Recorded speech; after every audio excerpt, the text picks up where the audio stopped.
Kulanti wacan oo wanaagsan. Muuqaalkeena maanta waxaan uga hadlaynaa sida loo maamulo stresska ama culeysyada qofka soo wajihi kara ama uu wajahayo.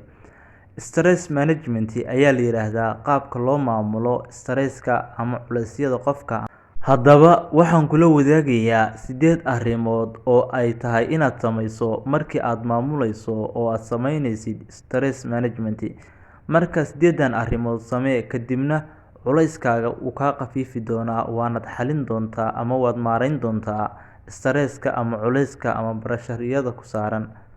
Lambarka koowaad waxaad sameysaa exercise ama jimicsi waa inaad sameysaa haddii aad heli karto. Haddii aad heli karto waa inaad aadaa gym-ka. Wuxuu kaa yareynayaa culeyska ama barasharkii ku saarnaa ayuu kaa dejinayaa. Sidoo kale waxaad dareemeysaa farxad iyo nashaad ayaad dareemi doontaa. Marka exercise-ku muhiim ayuu u yahay markii aad sameynaysid stress management ama aad maamulaysid stresskaaga ama culeysyada ku saaran oo stresska kugu noqday. Lambarka labaad nasi ama nasi murqahaaga ama jirkaaga adigoo sameynaya inaad habeenkii hurdo fiican aad seexato. Sidoo kale inaad sameysid massage markii uu jirkaagu dareemo nasiino ama murqahaagu ay dareemaan ama jirkaaga aad ka dareento nasiino, waa hubaal inaad dareemi doontid inaadan stress ama culeys waxba inaad dareemi doonin. Taas waa shaki la'aan.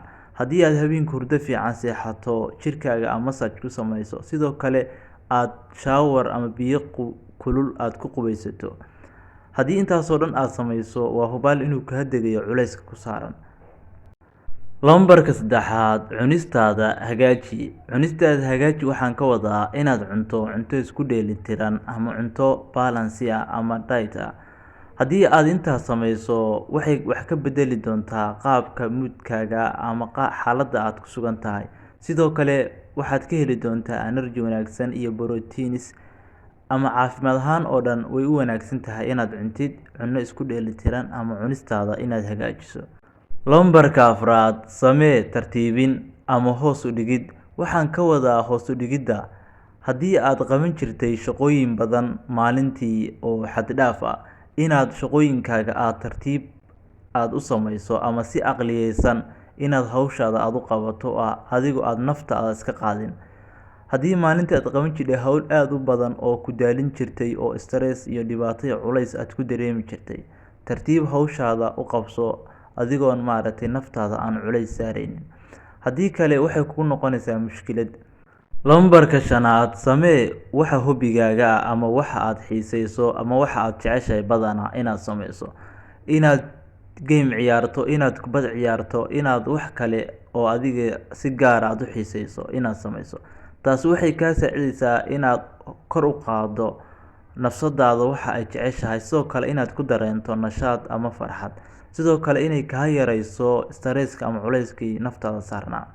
Marka haddii intaa aad sameyso, waa hubaal inaad dareemi doonto nafis ama nashaad inaad dareemi doontid. Lambarka lixaad si fudud horay u wad naftaada. Waxaan ka wadaa haddii aadan waxyaabahan ku soo sheegay oo dhan aad si sax ah u sameynin, nafsadaada ha ka dhaadhicinin inaadan wax saxan aad soo sameynin. Waa inaad horay aad u socotaa oo si fudud aad u sameysaa. Khasab maaha waxyaabahan soo sheegay oo dhan inay siday tahay aad u sameyso, laakiin muhiimaddu waxay tahay wax un inaad sameyso ama intooda qaar ka mid ah inaad sameyso.